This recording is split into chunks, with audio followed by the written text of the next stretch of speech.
Could the Detroit Pistons become the biggest dark horse in the East this season? Last night, they defeated the Boston Celtics 117-97 at home, securing an 8-game winning streak, tying the franchise record set in 2008, while also ending a 12-game losing streak against the Celtics, showcasing the team's potential and resilience. Cade Cunningham scored 21 points and 11 assists, demonstrating the all-around ability of a top-tier point guard, especially his crucial playmaking role in the third quarter. The Detroit Pistons, who have been at the bottom of the league for the past few seasons, announced their comeback with an 8-game winning streak. In 2023, the Pistons set the most embarrassing record in NBA history with a 28-game losing streak. Last season, the Pistons became the laughingstock of the league with a dismal record of 17 wins and 65 losses, and fans even joked that watching Pistons games required courage. But the turning point often arrives at the darkest moment. Recently, they defeated the Los Angeles Clippers, securing a 7-game winning streak, which is currently the longest in the league. From the longest losing streak to the longest winning streak, the Pistons took only 1 year. Core player Cade Cunningham was once doubted for not living up to the number 1 pick, with just 32 wins in his first 3 seasons. But after the 2025 All-Star Game, he erupted, averaging 31.7 points, 10.3 assists, and a 54% three-point shooting percentage. This was the expression of Pistons fans when Cunningham was selected. Their joy was evident. After kissing his daughter Riley Cunningham passionately, Cunningham calmly walked to the center stage. There were no bright flashy clothes, no excited screams or tears, and in contrast to the almost frenzied excitement of Pistons fans, he was graceful like a black swan. This maturity and aura far beyond his peers come from his 2-year-old daughter, Riley. If you know Cunningham, you'll realize he has always been tight-lipped about his child's mother's identity. Photos with his child, career documentaries, and even the draft were all without his girlfriend in sight. At the age of 17, his girlfriend abandoned them after giving birth to their child. Being still a child himself, Cunningham took on the responsibility of raising his daughter alone, so she wouldn't miss out on the fatherly love she deserved. He turned down teams far from home and higher scholarship offers, saying his daughter was his whole world and the motivation behind his continued improvement in basketball skills and winning more games. His relentless efforts on the court were to prove to his daughter that her father was not a bust of a number 1 pick. Cade Cunningham was born into a sports family. His father was a football player, and his mother was a former tennis player. Cunningham has a 3-year older sister, Cade Cunningham, and a 7-year older brother, Cade Cunningham. When they were young, his sister often bullied him, and it was his brother who stepped in to help. His brother played NCAA basketball, and under his influence, Cunningham fell in love with basketball, although his brother never spoiled him and would criticize him directly when he made mistakes. Cunningham has often said, "I owe a lot of who I am today to my brother. He's always encouraged me." As a sophomore, Cunningham was invited to the renowned Montverde Academy for basketball due to his outstanding performance. There, he joined players like Scotty Barnes, Moses Moody, and Day'Ron Sharpe. Although it was a great opportunity, his mother was very worried about her 16-year-old son taking care of himself at a school 1,100 miles away. After multiple persuading from the team coach, Cunningham's mother finally agreed to let him transfer. However, shortly after arriving at Montverde, Cunningham shocked his mother again. Only 1 year ago, his mother had worried about whether he could manage himself, and now he was telling her he was going to have a daughter. His mother was terrified, but his brother stepped in to reassure her, "Mom, wait and see. Cade is going to be an amazing father." Although his daughter had to be taken care of by Cunningham's parents temporarily, his brother's words turned out to be right.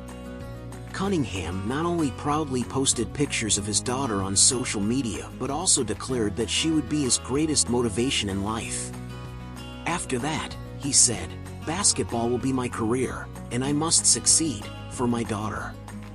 Cunningham turned down offers from top universities like Duke and the University of Kentucky to stay closer to his daughter, joining Oklahoma State University, just a 4-hour drive from home, where his brother also worked as an assistant coach. There, Cunningham averaged an impressive 20.1 points, 6.2 rebounds, 3.5 assists, 1.6 steals, and 0.8 blocks per game. In his NBA rookie season, Cunningham's offensive efficiency was poor, with a three-point shooting percentage of just 31%. Although his passing was good, his turnovers were also high, with an assist-to-turnover ratio of 1.53. Cunningham lost the Rookie of the Year award to Raptors Barnes that year. In his second season, he played only 12 games due to injury. By his third season, after recovering from injury, Cunningham not only posted a 36% three-point shooting percentage but also improved his assist-to-turnover ratio to 2.2. To help the team rebuild quickly, the Pistons changed head coaches 3 times in the past 3 years, from Dwayne Casey to Monty Williams and now to J.B. Bickerstaff. Despite these experienced coaches having their own tactical philosophies, rebuilding a team cannot be accomplished overnight. After all, no tactical system, no matter how excellent, can work without players who can execute it, and relying solely on Cunningham is obviously not enough to make the Pistons a playoff team. To strengthen the team, Cunningham's teammates have been switched out one after another. So far, Cunningham has played alongside 30 teammates, and more than 14 of them are no longer with the Pistons. Fortunately, this season Cunningham has withstood the pressure, and under his leadership, the Pistons have made a strong comeback with a record of 33 wins and 26 losses, currently ranking 6th in the East. They have the fewest fans and the least attention, but they are the most surprising team of the season. So far, they have a win rate of 55%, ranking 6th in the Eastern Conference, stronger than the Orlando Magic, Atlanta Hawks, Miami Heat, and Chicago Bulls. But if you take a closer look at their roster, you'll find that it's made up entirely of young players no one else wanted and older veterans whose performances had declined and were abandoned by their previous teams. For many years, they have been one of the worst teams in the NBA, and last year, they became the laughing stock of the entire league by setting a historic record of 28 straight losses. At that time, they even hired head coach Monty Williams with a high salary, but after just 1 year, they parted ways with him. In the end, they posted the worst record last season with 17 wins and 65 losses. The most important thing is that they have been at the bottom for 2 consecutive seasons. Both are rebuilding teams, but while the Houston Rockets quickly emerged from the shadows, Monty Williams' Pistons still hadn't found their direction, and there were even locker room conflicts. So the owner made a decision: he would pay off Monty Williams' remaining 6 years of salary and fire him. They simply made a new choice after weighing things out. Compared to Monty Williams' 6-year, $60 million contract, they believed the future of these young players was more important. They believe in the players they've chosen and trust their decisions, which is what makes a good management team. No matter what happens, they always believe in their players. Thus, Pistons former coach Monty Williams was dismissed, and they immediately hired Bickerstaff, who is skilled at guiding young players' growth. Bickerstaff immediately told the management that the Pistons, which seemed like a lost cause, were not beyond help. He told them not to rush for results but to focus on finding the right way to play.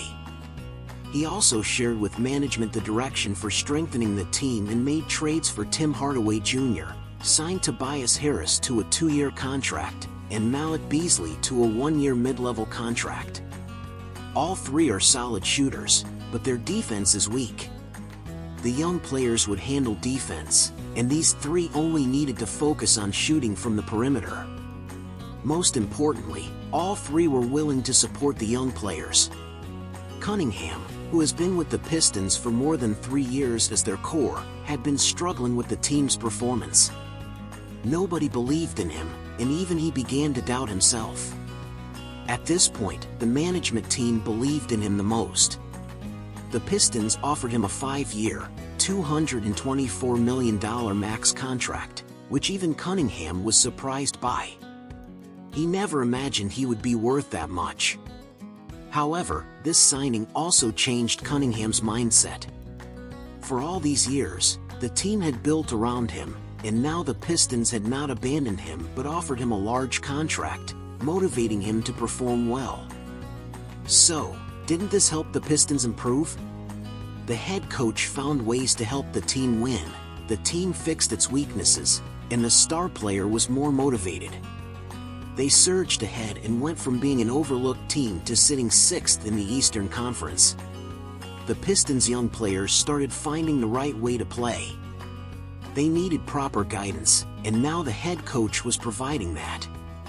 Bickerstaff proactively reached out to Jalen Duren and told him, "Your stats look good, but you need to have some aggression in your interior defense." For another young player, Ausar Thompson, who had struggled with injuries, the coach fully trusted him, gave him a lot of responsibilities, and allowed him to play an important role on the team to adapt to the game. As for those 3 veterans, no one believed they could lead the Pistons back to prominence, but in reality, they did help the team. These 3 had all been supporting stars on other teams, so they knew exactly how to assist Cunningham on the right path. Malik Beasley revived his career with his 3-point shooting. Hardaway Jr. and Harris are still as strong as ever. Now, they have made it into the top 15 teams in the league, and it's hard to imagine that just a year ago, they were at the bottom. They're about to make the playoffs. Everything has a cycle, and it's normal for NBA teams to rise and fall. As Thompson and Cunningham said, "We're still young, and we're not in a hurry. We have a lot of room to improve. Our current goal is not just to win games, but to find the right way to play." And then you know what happens. The Pistons' real rise isn't because their head coach is great, or because their star player is great, or even because of their roster. It's because their management and owner believe in them. Sometimes, patience is the key to success. This season, after Bickerstaff took over, the Pistons have undergone a transformation, with their defensive efficiency ranking in the top 10 of the league and the young players covering the most ground in the entire league. They achieved a 32-26 record in just 58 games, ranking 6th in the Eastern Conference, surpassing their win total from the previous 2 seasons combined. In their win over the Clippers, when Cade Cunningham stood at the free throw line, the crowd chanted MVP.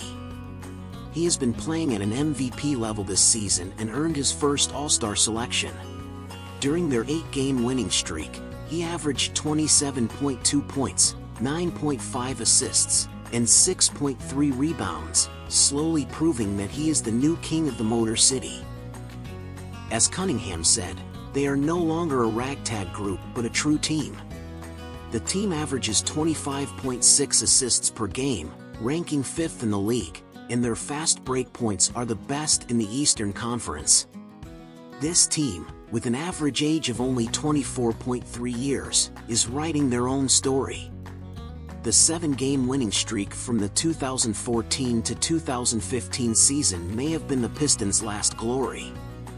10 years later, as the same miracle repeats itself, this city has finally seen the dawn of revival. Now, the engine of the Motor City is roaring once again. I believe that the 8-game winning streak and the 6th seed in the Eastern Conference are just the beginning for them. Perhaps their sights are already set on the playoffs and beyond.